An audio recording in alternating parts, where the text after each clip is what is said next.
O capítulo 7º, o Setenário dos Talismãs, conduz o leitor ao coração cerimonial da magia prática, onde a vontade e a imaginação se unem por meio de ritos, símbolos e correspondências sagradas. Eliphas Levi explica que todas as cerimônias, vestimentas, perfumes, sinais e figuras não são invenções arbitrárias, mas ferramentas precisas para concentrar a mente e disciplinar o poder da vontade. São instrumentos que transformam o invisível em força atuante.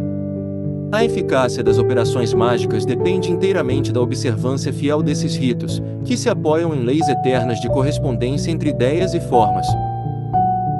Levi afirma ter reconstituído, com base nos mais antigos manuscritos e grimórios, o cerimonial da magia universal e primitiva. Esses textos, guardados em símbolos e hieróglifos, escondem sob véus supersticiosos uma ciência profunda, revelada apenas a quem tem olhos para decifrar.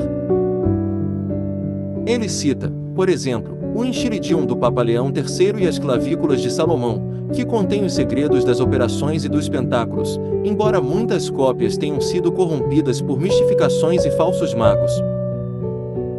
Entre os mestres autênticos, destaca-se Paracelso, que compreendeu e praticou os mistérios do magnetismo e da vontade. Ele reduziu toda a ciência dos caracteres a dois símbolos, a estrela macrocósmica e a microcósmica, os signos da união entre o homem e o universo.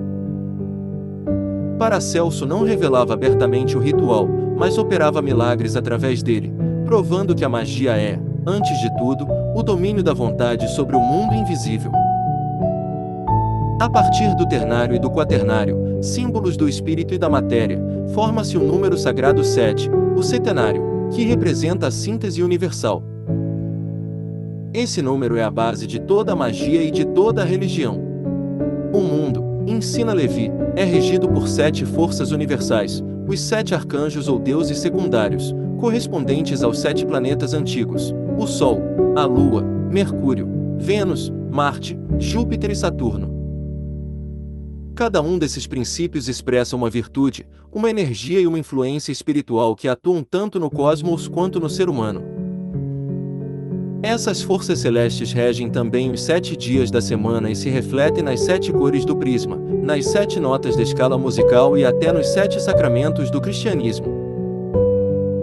O batismo pertence à Lua, a penitência, a Marte, a confirmação, a Mercúrio, a Eucaristia, a Júpiter, o matrimônio, a Vênus, a extrema-unção, a Saturno, e a ordem sacerdotal, ao Sol. Para Levi, essas correspondências não são coincidência, mas a prova de que todas as religiões expressam o mesmo dogma eterno, traduzido em símbolos diversos ao longo da história humana. O mago, conhecedor dessas relações, executa suas obras de acordo com o planeta e o dia que regem cada tipo de força. As obras de luz e riqueza pertencem ao Sol, as de adivinhação, à Lua, as de ciência e eloquência, a Mercúrio, as de justiça e cólera, a Marte, as de amor, a Vênus, as de poder e política, a Júpiter, e as de maldição e morte, a Saturno. Assim, o tempo, as cores, os metais, os perfumes e até as flores têm função sagrada, pois cada detalhe reforça o elo simbólico entre o operador e a força que ele deseja invocar. Levi descreve minuciosamente as vestes e os instrumentos de cada dia, a roupa púrpura e os perfumes solares do domingo, a pureza branca e prateada da segunda-feira lunar, o vermelho ardente de Marte na terça, o verde mutável de Mercúrio na quarta, o escarlate régio de Júpiter na quinta, o azul amoroso de Vênus na sexta, e o negro fúnebre de Saturno no sábado. Cada cor, aroma e metal desperta uma vibração específica na alma e cria a sintonia entre o mago e o espírito planetário correspondente. Os pentáculos e talismãs são os selos materiais dessa ligação. O pentáculo é o símbolo da vontade completa do magista, uma espécie de assinatura espiritual. O talismã, feito geralmente de metal, é um objeto consagrado para uma finalidade específica. Quando devidamente preparado e magnetizado, ele se torna o ponto de ancoragem de uma força invisível.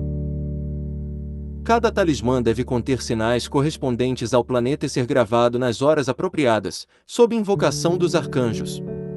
O pentagrama é o sinal principal, acompanhado de emblemas, o círculo do Sol, o crescente lunar, o caduceu de Mercúrio, a espada de Marte, a letra G de Vênus, a coroa de Júpiter e a foice de Saturno. Esses símbolos devem ser guardados com grande cuidado e jamais tocados por mãos impuras. Levi explica que até o contato ou o olhar de certas pessoas pode destruir sua virtude, não por superstição, mas por quebra do elo magnético estabelecido durante a consagração.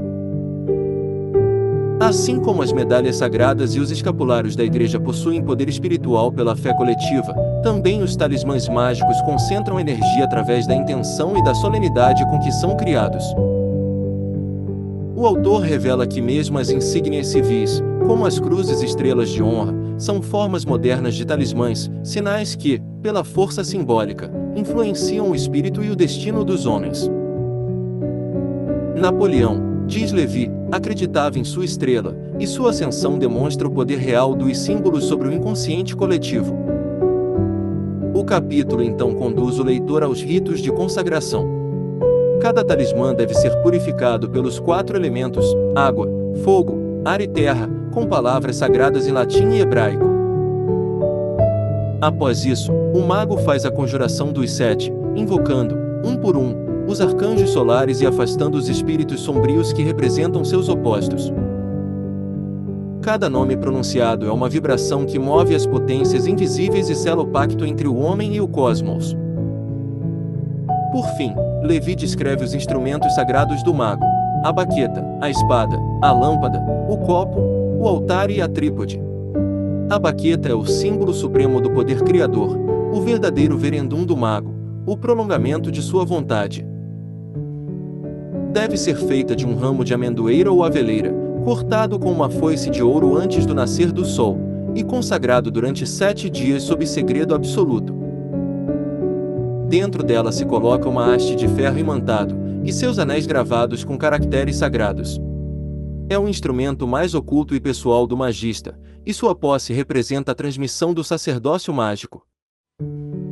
A espada, mais visível, é um instrumento de autoridade e defesa espiritual forjado em aço puro, com um punho de cobre e inscrições divinas, é consagrada ao Sol e ao arcanjo Micael. Por ela o mago domina as forças da escuridão.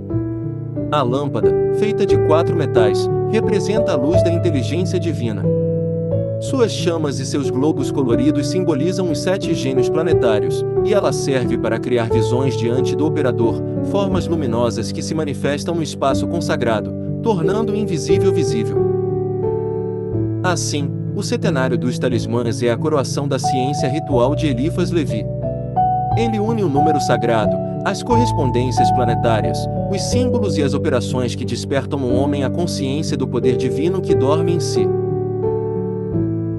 O mago, por meio desses ritos e instrumentos, aprende a falar a linguagem das forças do universo, e quando sua vontade está purificada, suas palavras tornam-se atos e seus símbolos, realidades.